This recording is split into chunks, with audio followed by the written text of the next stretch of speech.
욥기 41장 1절에서 11절입니다.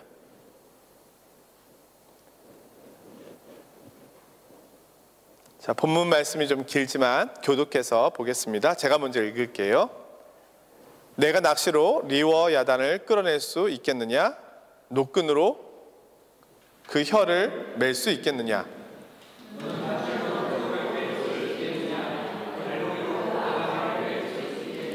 그것이 어찌 내게 계속하여 간청하겠느냐? 부드럽게 내게 말하겠느냐?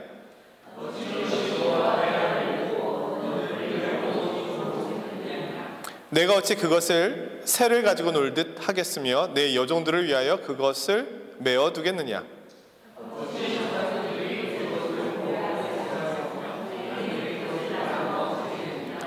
내가 능히 많은 창으로 그 가죽을 찌르거나 작사를 그 머리에 꽂을 수 있겠느냐?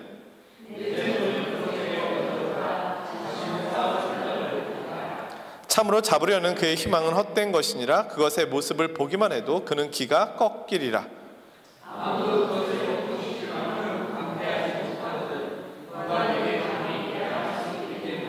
함께 읽습니다. 누가 먼저 내게 주고 나로 하여금 갚게 하겠느냐?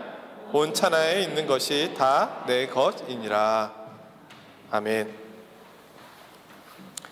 자, 욥기 41장 42장까지 있습니다.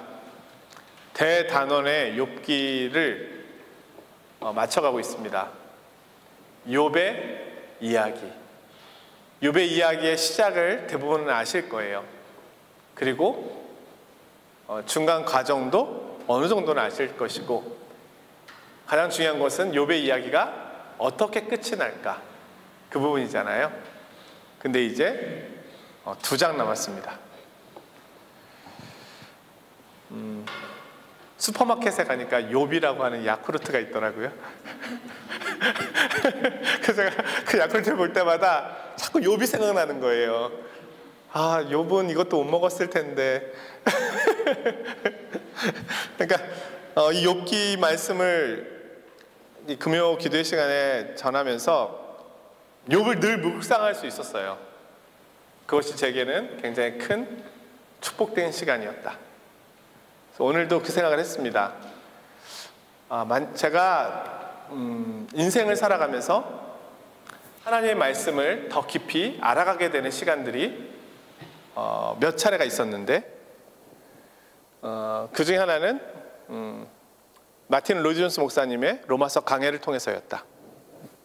제가 지금 로마서 성경 공부를 하고 있잖아요. 그냥 하고 있는 게 아니에요. 제가 로마서 강해를 통해서 더 깊은 하나님 복음을 만났기 때문에 나누어 드리고 싶은 마음이 너무 많고, 또 우리 성도님들도 저와 같은 고민이 있었을 것이고, 더 깊이 그리스도를 알고 싶은 갈망이 있으실 텐데 더 깊이 들어갈 수 있는 방법이 무엇일까? 복음 중에 복음이라고 설명된 로마서의 말씀을 더 깊이 알아가는 것이야말로 제가 경험했던 것처럼 우리 성도님들에게도 동일한 은혜가 있을 것이다. 그래서 지치도록 지금 하고 있는 겁니다. 왜 목사님이 이렇게 오랜 시간 로마서 성경 공부를 붙잡고 있는 것일까? 다른 거 하실 게 별로 없으신가 보다. 천만에요. 에베소서 강해도 해야 되고요, 교리 강해도 해야 됩니다. 할 게 많습니다. 근데 복음 중에 복음이라고 하는 이 말씀을 빼고 다른 것으로 넘어간다는 것은 직무유기인 것 같은 거예요. 그리고 제가 만난 하나님, 제가 복음 안에서 만난, 로마서에서 만난, 복음 안에서 만난 하나님을 함께 나눠야 되지 않겠습니까? 물론 여전히 여러 가지 상황 때문에 못하시는 분들이 계시지만, 그래서 저는 끝까지 16장까지 마칠 계획을 하고 있고요. 그리고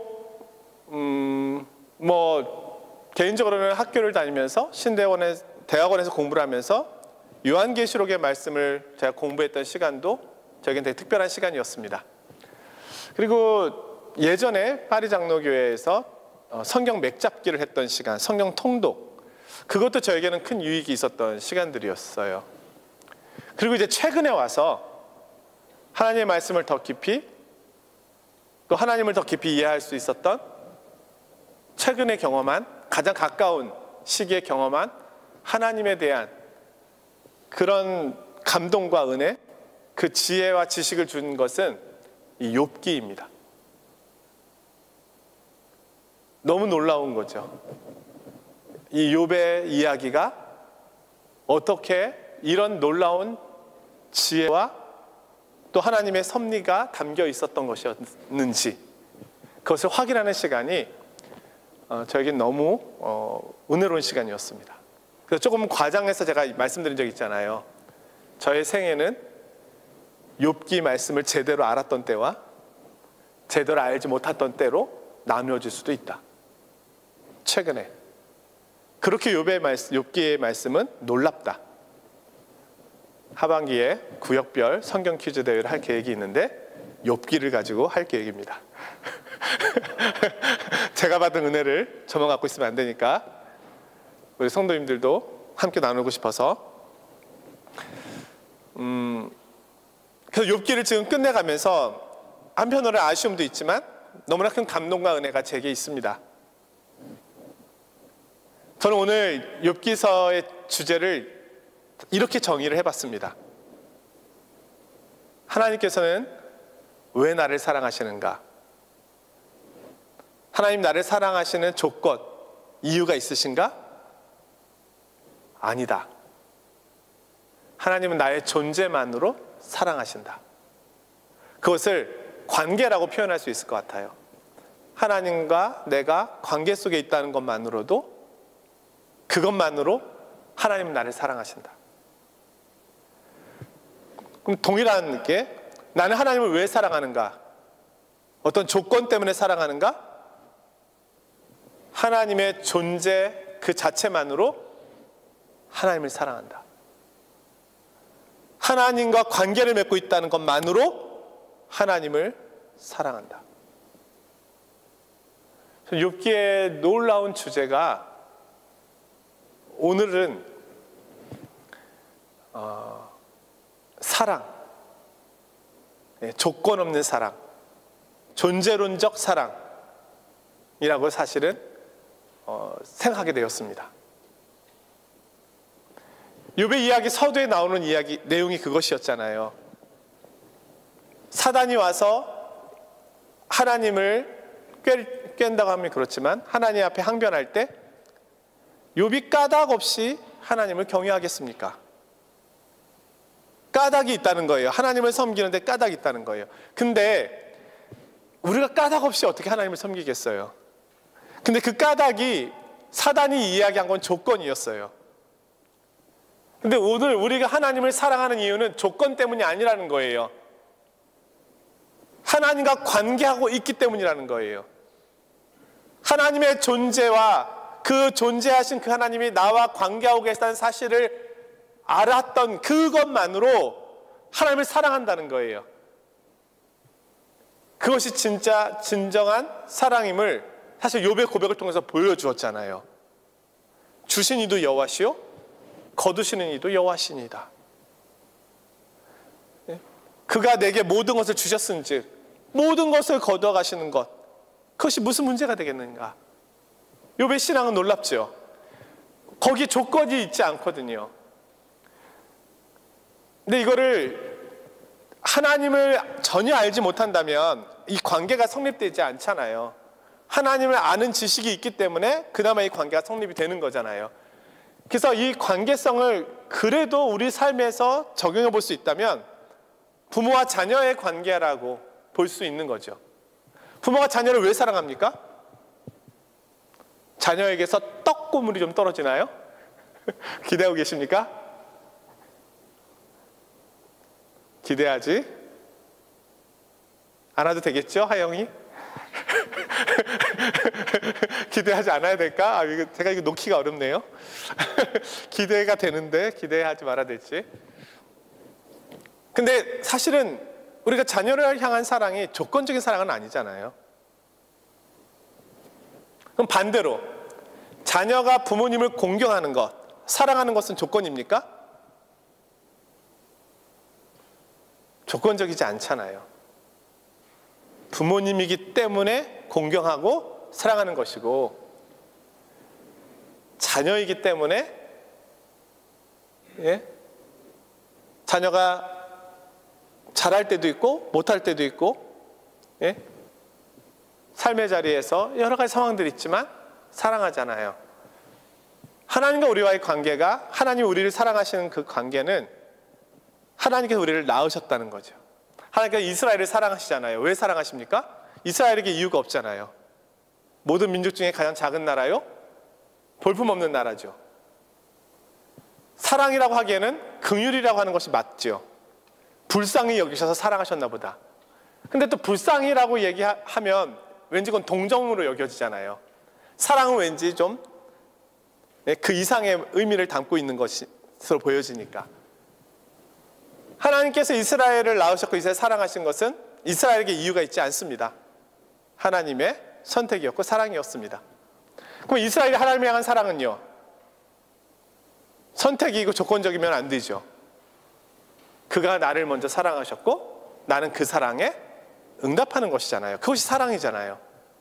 우리가 하나님을 사랑하는 것은 하나님이 나를 먼저 아셨고 나를 사랑하셨고 그러기에 그 사랑에 대한 응답이 나의 사랑이지 나의 사랑이 조건적인 하나님에 대한 사랑이 될 수는 없는 거죠. 그렇게 본다면 오늘 우리도 욥의 신앙만큼은 될 수 있는 거예요. 욥의 고난을 이야기하는 것이 아니라 주신 이도 여호와시오 거두신 이도 여호와시다. 이 신앙의 고백이 우리에게도 사실은 얼마든지 가능한 고백일 수 있잖아요.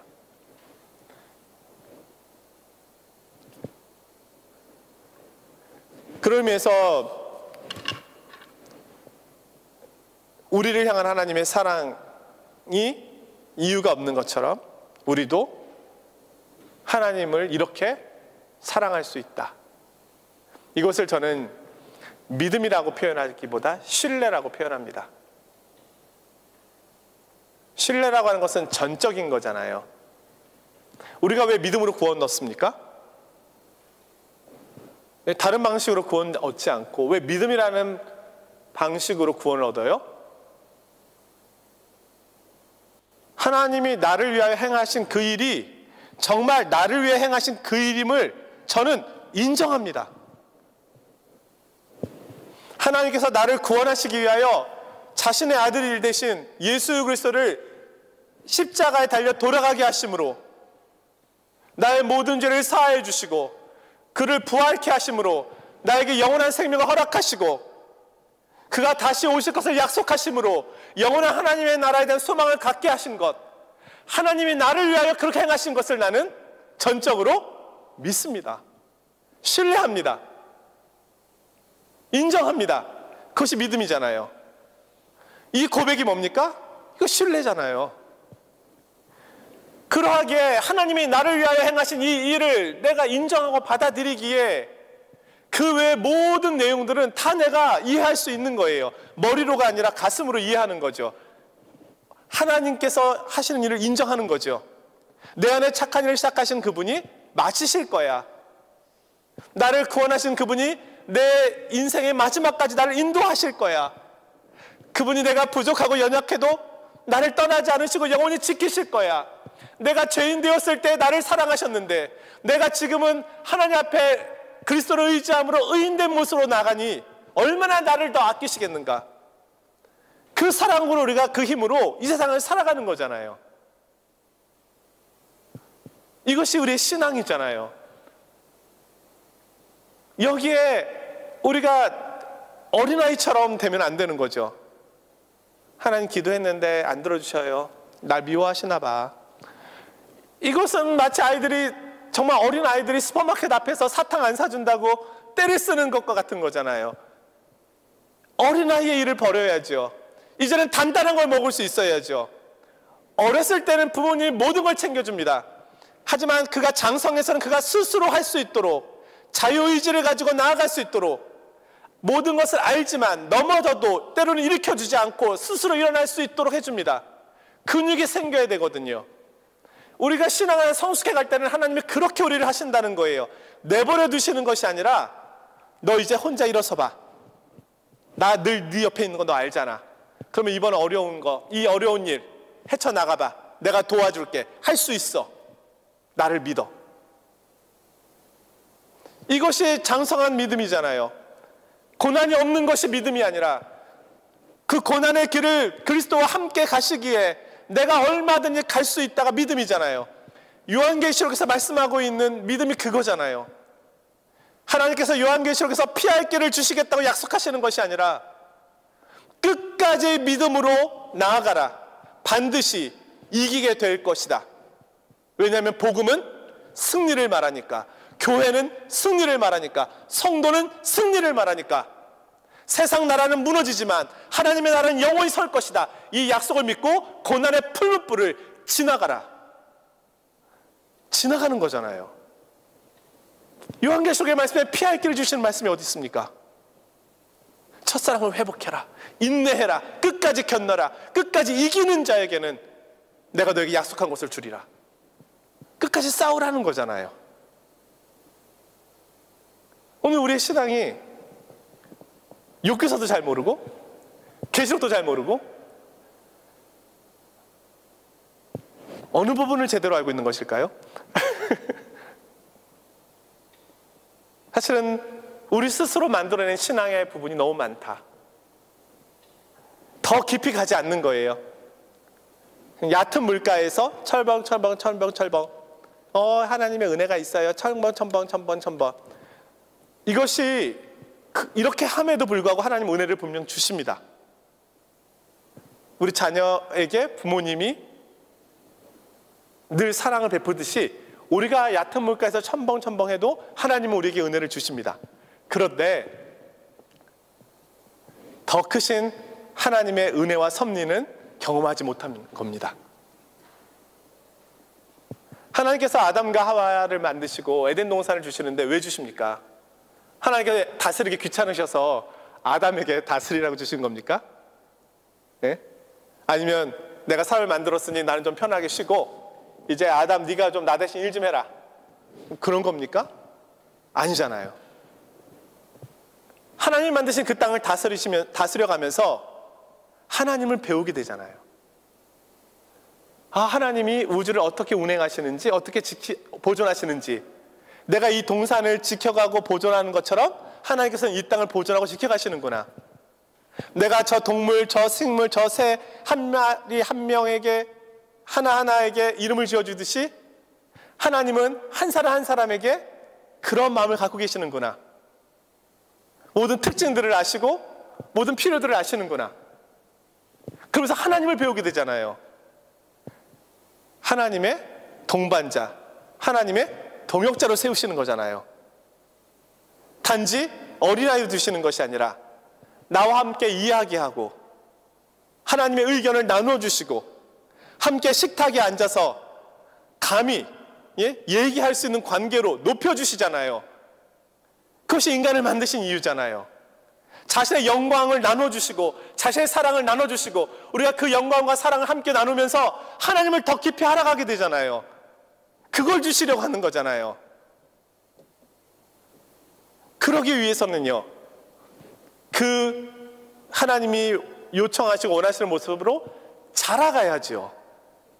자라갈 때 비로소 하나님을 더 깊이 알게 되는 겁니다.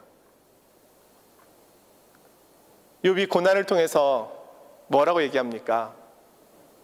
단지 이게 고난으로 끝났으면 사실 우리가 욥기를 볼 때도 많은 부분을 물론 우리가 이해하고 새로운 것을 보게 되었지만 아쉬움은 남을 수 있어요. 근데 욥의 고백이 놀라운 거예요. 욥기 42장의 마지막 부분에 제가 이전에는 귀로만 주님을 들었습니다. 주님을 알고 있었어요. 들었어요. 주님과 동행했어요. 주님 말씀에 순종을 살았어요. 근데 귀로만 들었어요. 물론 그때는 귀로만 들었다고 생각하지도 않았어요. 하나님에 대하여 전체를 알고 있다고 생각했었어요. 근데 고난의 과정을 지나가서 보니까, 하나님의 말씀을 들어보니까 이제서야 제가 하나님을 조금 더 알게 된 것 같습니다. 눈으로 보게 된 것 같습니다. 이전에 제가 알던 하나님은 귀로만 듣던 하나님이었고 지금 내가 보게 된 하나님이 더 크신 참되신 하나님입니다. 오늘 우리의 신앙이 이런 거죠. 세월이 지나면 우리가 내가 이 부분을 알게 되고 하나님을 이 부분을 경험하게 되고 이 부분을 깨닫게 되니 내가 이전에 하나님을 섬겼던 방법, 이전에 하나님을 이해했던 방법, 이전에 교회를 이해했던 방법, 이전에 성도들을 이해했던 방법, 말씀을 이해했던 것은 귀로만 듣는 수준이었어. 지금은 내가 눈으로 하나님을 보고, 내가 눈으로 교회를 보고, 눈으로 성도를 보고, 눈으로 말씀을 보고 깊이가 달라졌어. 내가 하나님을 더 알게 됐어. 그 안에 대한 지식을 가지고 하나님과 교제할 수 있는 거예요.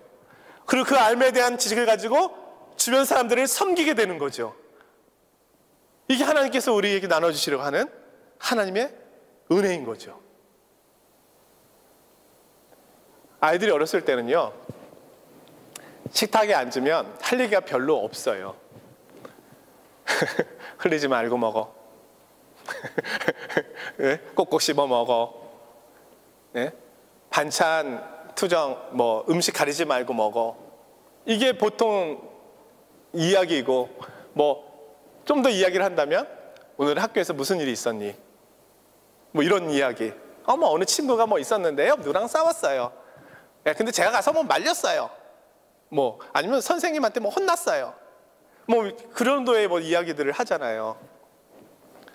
근데 아이들이 크면은요, 그런 이야기 안 하죠. 할 수도 있죠. 반찬 골고루 먹어. 할 수 있죠. 네. 그러나 이제는 이야기가 달라지죠. 얘들아, 엄마 아빠가 고민이 있는데 이번에 이런 일들이 생겼는데 어떻게 해야 될지 모르겠어. 너희들의 의견은 어떠니? 네? 어렸을 때는 너는 이 옷 입어, 이 신발 신어 이랬지만 아이들이 커서는 엄마, 아빠 이 옷 입으세요. 이게 더 잘 어울려요. 거꾸로 되잖아요. 핸드폰, 얘들아 이거 사용하는 법을 모르겠다. 이거 어떻게 해야 되니 이거? 예? 이제는 대화가 달라지잖아요. 대화가 되는 거죠. 아이들이 이제 결혼을 하고요. 그렇죠? 비슷한 상황에 놓이면 어떻게 됩니까? 철이 들죠. 그러면 말하지 않아도 달라지잖아요. 이해가 달라지잖아요. 오늘 우리가 매주 하나님 앞에 예배를 드리고 성경을 공부하고 기도를 하고 말씀을 듣는 이유는 내가 하나님과 함께하는 식탁 안에서 때로는 하나님의 고민도 듣겠다는 거예요. 그 자리까지 나를 인도해 가시겠다는 거예요. 하나님이 외로우셔서가 아니라 하나님의 섭리와 지혜를 나누고 싶으신 거예요. 그것이 사실은 사도행전 끝에 나오는 말씀이고 마태복음 끝에 나오는 말씀 아닙니까? 세상 끝날까지 내가 너에게 분부한 모든 것을 가르쳐 지키게 해라. 내가 너에게 분부한 모든 것이잖아요. 우리가 주님께 대하여 모든 것을 알아야 모든 것을 가르칠 거 아닙니까? 이 사명의 자리로 우리를 부르신 거잖아요. 근데 우리가 스스로 안주하면 안 되죠. 나는 여기까지. 그거는 그렇게 되지 않습니다. 제가 보니까 신앙의 사람들은 마지막까지 하나님께서 단련하십니다. 사랑하시기 때문에. 왜냐하면 하나님 앞에 서서는 이 땅에서의 단련이 하나님 앞에 서서는 더 단련받을 게 없잖아요. 근데 이 땅에 남아있는 동안 하나님께서 마지막까지 단련하시는데 그 단련의 이유가 개인적인 것도 있지만 공동체적인 것도 있고 가족적인 것도 있는 거예요. 이 모든 것을 하나님께서 함께 섭리해 가시는 거죠. 그것이 우리의 삶의 자리 아니겠습니까? 저는 이 욥기에서 하나님의 놀라운 이 지혜를 볼 수 있다. 오늘은 이 리워 야단에 대한 이야기인데요. 지난주에 욥기 38장부터 시작해서 하나님께서 41장까지 70여 개의 질문을 던지세요. 그러니까 하나님께서 욥이 스스로 대답을 찾아갈 수 있도록 도우시는 거예요. 너 이거 알아? 이거 생각해 봤어? 이렇게 물어보면서 욥으로 하여금 생각해 보게 하는 거예요. 왜냐하면 그 전에 욥의 관심은 자기 고난밖에 없거든요. 하나님, 저 왜 이렇게 힘들어요? 왜 제가 행한 것보다 더 많이 혼나야 돼요? 하나님의 공의는 어디 갔어요? 당연히 그렇잖아요. 내 앞에 있는 문제가 너무 큰데 다른 것들이 어떻게 들려지겠어요? 근데 하나님께서 다시 시선을 돌리시는 것이 질문이에요. 너 욥, 이게 욥의 고난에만 집중하고 있는데 고난에만 집중하고 있는 여기에 해답이 없어요. 오늘 우리의 문제들도 그렇잖아요. 우리가 집중하고 있는 문제에 사실은 계속 집중해 봐야 거기서 거기에요. 해답이 안 나와요.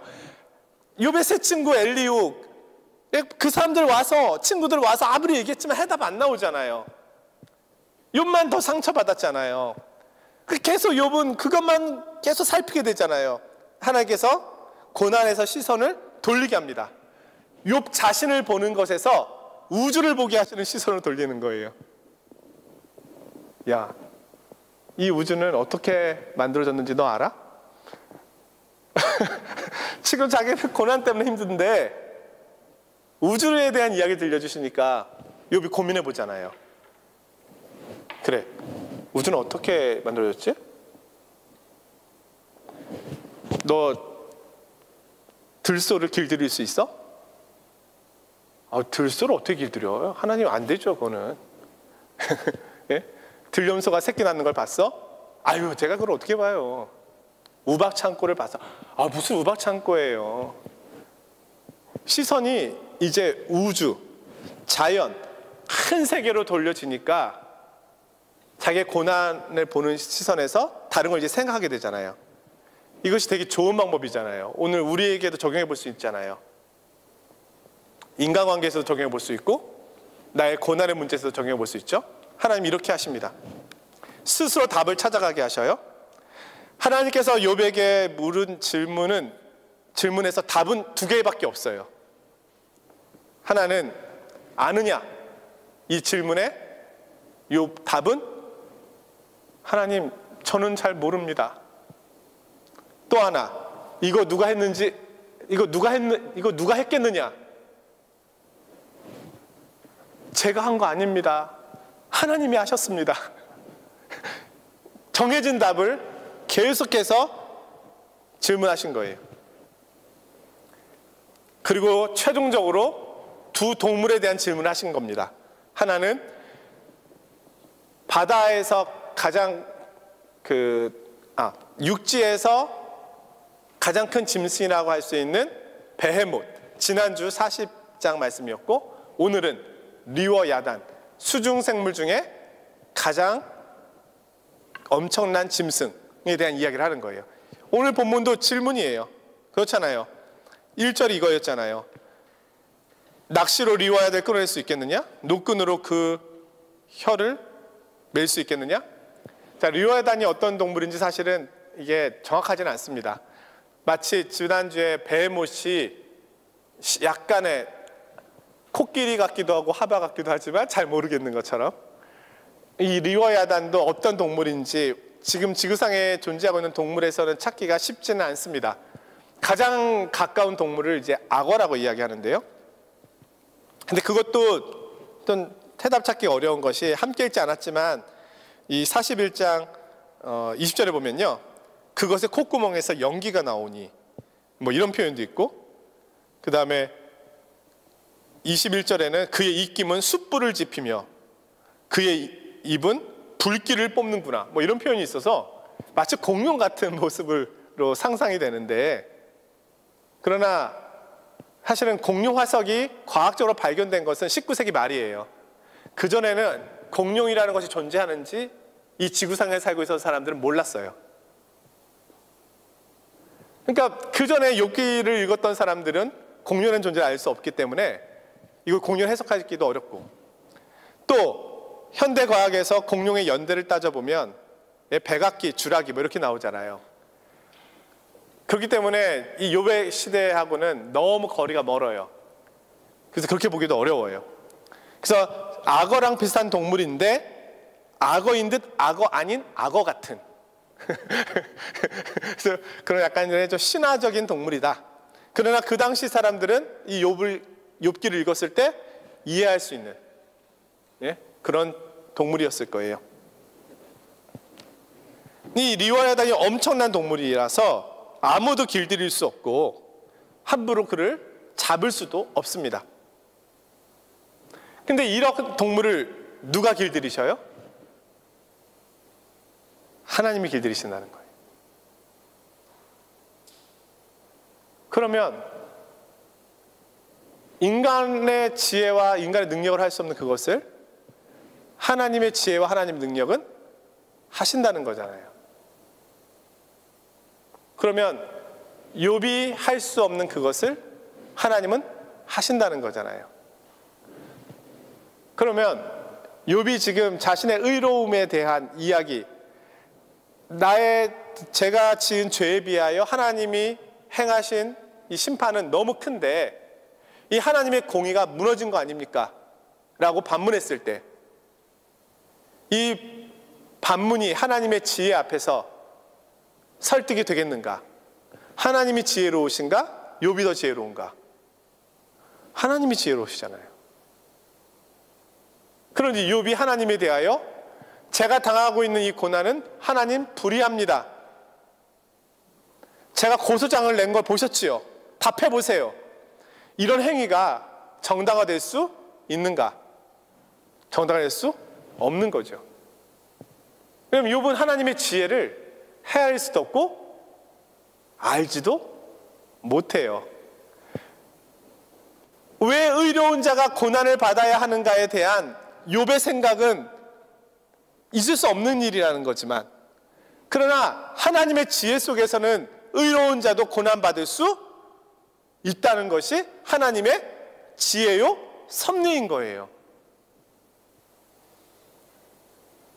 욥이 지금까지 경험했던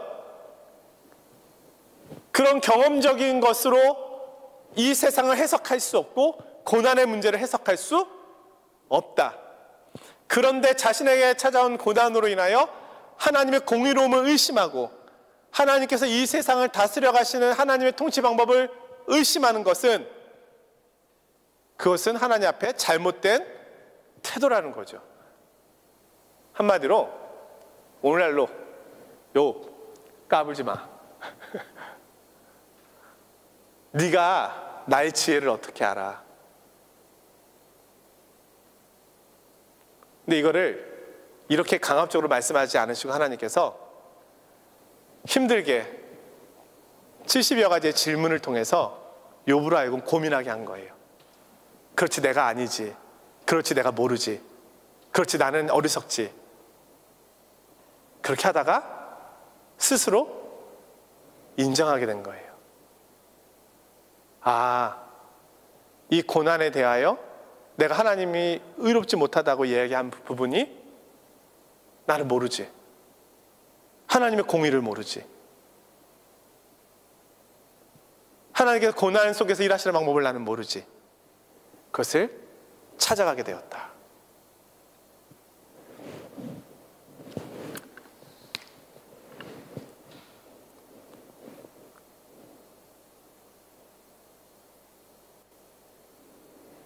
리워야단 같은 이렇게 어마무시한 동물을 하나님께서는 충분히 길들이십니다. 어떤 신학자는 이렇게 얘기했어요. 리워야단은 동물원의 사파리에서 하나님께서 운영하시는 사파리에서 볼 수 있는 한 마리 순종적인 동물일 뿐이다. 그러나 욥에게 있어서는 엄청난, 감히 범접할 수 없는 동물인 것이거든요. 그런데 어떻게 하나님의 지혜에 대하여 함부로 말할 수 있느냐?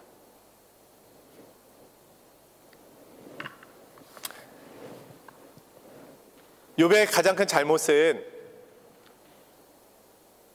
입술로 악을 범하진 않았어요. 그리고 하나님 앞에 크게 범죄한 죄도 있지 않아요. 그러나 고난이 찾아왔을 때 하나님에 대하여 저항하고 대항하는 고난에 대한 태도에 있어서는 잘못이 있었어요. 마치 하나님과 맞붙겠다라고 그렇게 덤벼들 정도로 항변했거든요. 오늘 우리가 읽은 본문 10절에 이렇게 이야기합니다. 아무도 그것을 격동시킬 만큼 담대하지 못하거든. 그렇죠? 리와 야단을 격동시킬 만큼 담대하지 못하는데 누가 내게 감히 대항할 수 있겠느냐? 이게 누굽니까? 누가 감히 내게 대항할 수 있느냐? 누구예요? 욥이잖아요. 리와 야단에게 코를 깰 수도 없는 자가 그 리와 야단을 다스리고 있는, 길들이고 있는 하나님을 대항하고 있는 자가 누구냐? 욥! 이 녀석! 이렇게 하나님께서 오늘 이 긴 말씀을 통해서 욥을 스스로 자신의 모습을 살피게 해주셨습니다. 오늘의 결론을 이렇게 내려봅니다. 김회건 교수님이 이런 말씀을 했는데요. 내가 리와 야단도 작살과 그물로 잡을 수 없거든 어떻게 감히 천지를 창조하신 하나님을 신명기 신학의 이진법이라는 그물로 잡으려고 하느냐? 어떻게 감히 욥이 신명기 신학의 이진법 창으로 하나님을 찌르고 하나님의 존재를 해부하려고 하느냐는 것입니다. 욥과 욥의 친구들은 자신의 경험을 가지고 하나님을 해석하려고 했어요. 리와 야단도 길들일 수 없는 인간이, 우박 창고에도 들어가 본 적이 없는 인간이 자신의 고난을 완전하게 해결할 수 있는 것처럼 그렇게 이야기를 했다. 하나님을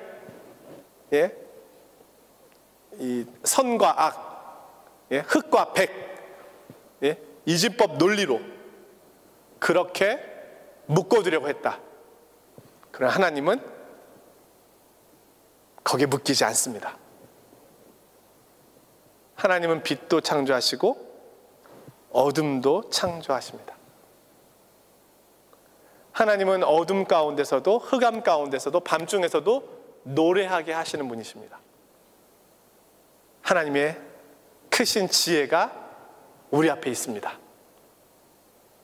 오늘 우리가 가고 있는 길, 오르막길을 가고 있던 내리막길을 가고 있던, 사실 이것은 우리에게는 중요하지만 하나님께는 그렇게 중요하지 않을 수 있습니다. 이 세계가 지금 어떻게 움직여질지, 이 전쟁이 어떻게 끝나게 될지, 대한민국의 미래를 어떻게 가게 될지, 뉴스를 볼 때마다 걱정과 염려와 근심이 많지만, 그러나 하나님께서는 하나님의 지혜로 이 세상을 여전히 운행하고 계시고 다스려가고 계시고 붙드시고 계시다. 그와 마찬가지로 저와 우리 성도님들과 우리 자녀들과 교회와 우리들을 그렇게 붙잡고 계시다. 우리가 이 믿음을 가지고 오늘도 주님의 지혜 앞에 나아가는 저와 우리 성도님들이 되시기를 주님의 이름으로 축원드립니다.